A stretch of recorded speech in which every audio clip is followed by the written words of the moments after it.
This book is principally for professionals that work not just in automotive and their OEM partners, but also people that work in the telecom sector, because it really deals with the future of 5G, where it comes to transportation, traffic management, smart cities.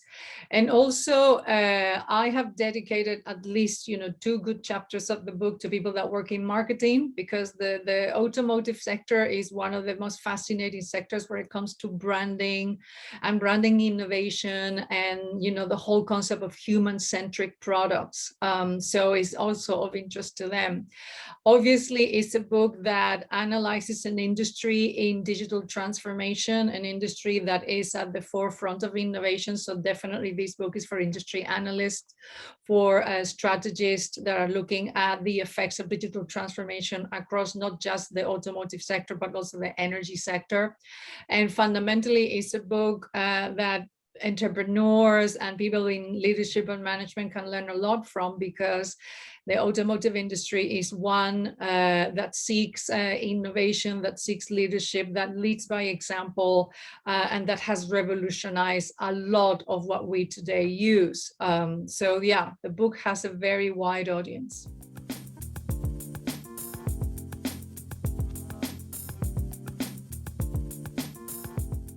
The main takeaway, and this is the thesis of the book, is that the industry of automotive is not just about engines and power units. Is fundamentally an industry that very, very soon was affected by digitalization. I mean, the electronics revolution began in automotive in the 60s.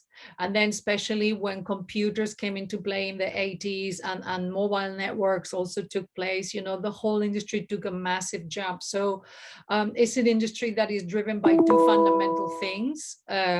It seeks innovation at all costs, and it also seeks the safety of people. It's also being pushed by governments on the CO2 agenda for decades. And a lot of the innovations in the automotive industry are driven because of we want this industry to go to a green economy. And one of the things that I've spent a lot of time being an AI scientist and an expert in not just AI, but in digitalization, is explaining what is automation. What is this future of automated vehicles, and how we have been preparing for it and creating it within the industry, from the famous connected cars, where you can pretty much run an office in your car as you drive, to what is a 5G car? Basically, what is this automobile going to handle?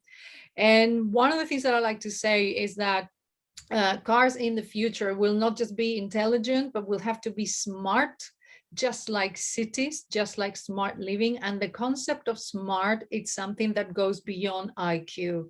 This is a vehicle that is going to learn from its driver, that is going to handle a lot of behavioral analytics, and is going to predict outcomes. It's going to save your life. It's going to make your drive better. Potentially will drive you along the roads, but it's also going to have a lot more command of what driving really is, so that you, the human, don't have to go and do that.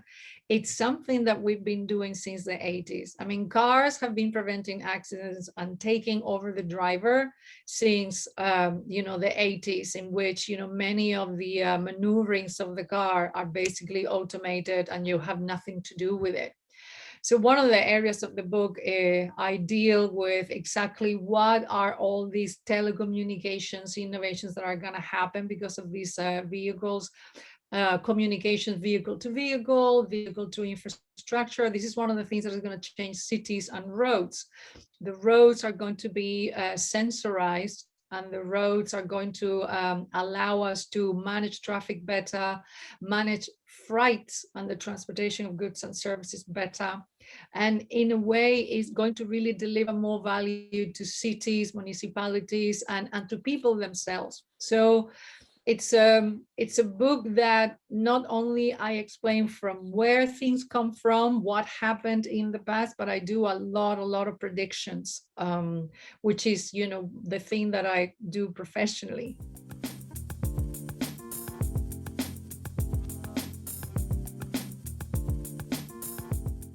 one of the main predictions that I cover at length in the book is exactly what is happening in the automotive industry where it comes to the green economy. And it is something that has been brewing and has been one of the challenges of the sector for 40, 30 years.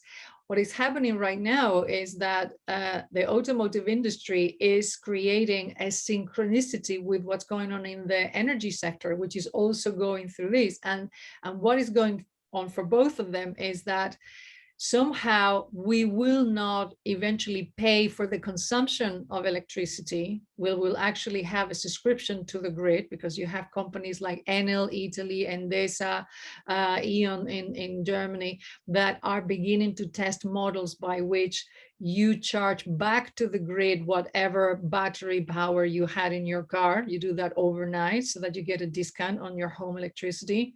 But this is also creating a new model in people's heads and a new business model, which is, if I am not consuming electricity, I'm paying for a subscription, what's going to happen to car ownership? And Volkswagen Group has been extremely visionary with this. You cannot buy their electric cars, for example.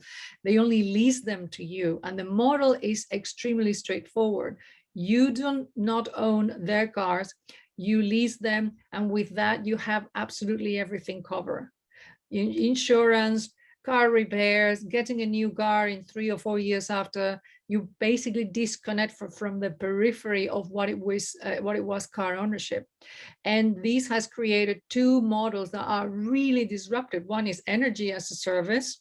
You just pay a Spotify subscription, and transport as a service, the end of car ownership. So this is how I see, the whole sector moving on. Also, I talk about, what's going to happen to the Tesla dominance. I think Tesla is beginning to feel the pressure of the overpricing of their vehicles, and also some of the practices that the company does with their over-the-air software upgrades. Tesla recently has been found out to take features away from vehicles, features that the owners had no idea that they had been taken away from their vehicles, and obviously they wanted them back. And also, things like if you have an accident with a Tesla, the pieces are so expensive and you can only get them from Tesla Direct that insurance companies write off the cars. Tesla takes the car off the supercharger grid. And even if you manage to fix the car, your car is gone. You have no say. You have no say into the destiny of this vehicle post-accident. So interesting things, practices and malpractices that definitely are going to come to light, and are going to question, if this is the way to actually service customers and deal with their expectations. I'm also extremely keen to explain that the future of cities is directly linked to how we will automatize traffic, not just in the urban centers, but also on the roads. We're moving towards a smart society. Let's do things not just better, but in an ingenious way, in a way that is good for everyone. So you look for the well-being, not just the automatization of something. And also I delve into revelations that the press have asked me in the past. For example, do I reckon that Apple will have an electric vehicle? My answer is no. Apple likes to toy around and launch in the market, certain rumors, but I just don't see them going in that direction, just like I don't see Samsung creating one. So my predictions, obviously I've dealt with, the future of the sector in general, but also the future for other sectors that are connected to automation, sectors such as telecommunications, energy, services around city. And I hope that being in my style, which is completely honest, thoroughly documented, and really taking moonshots, that people will enjoy it. Just they have enjoyed my previous books when I have done exactly the same.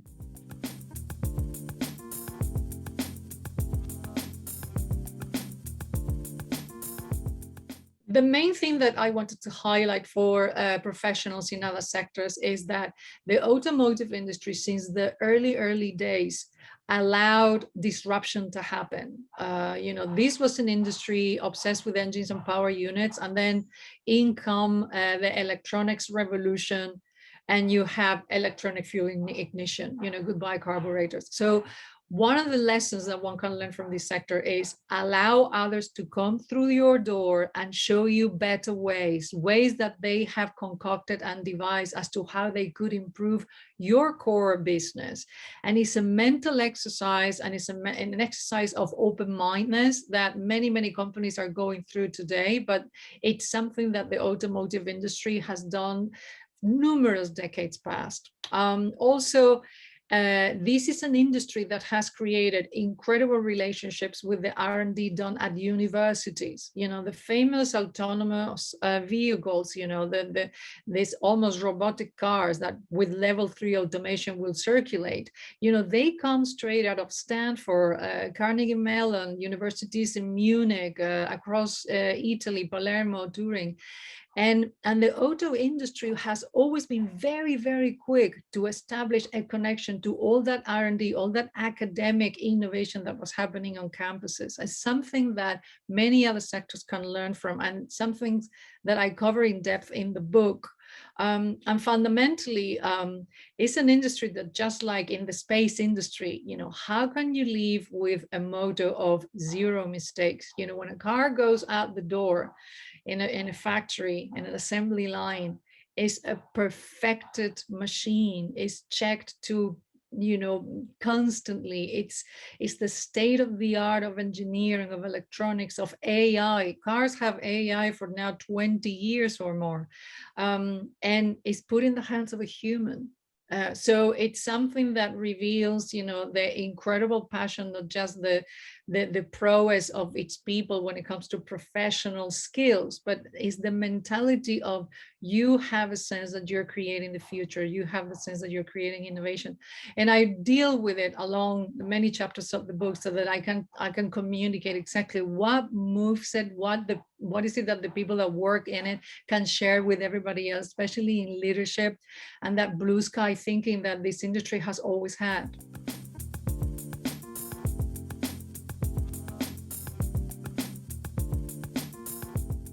Well, the book is now on pre-order. It's physically in the bookstores as of June the 20th. I am going to be talking to journalists, talking to actual clients, and sharing what the book has to offer, not just in the US. The book has been published by Apres Media in New York, which is part of Springer Natur, the big scientific research publisher in Germany. So it's got a worldwide release.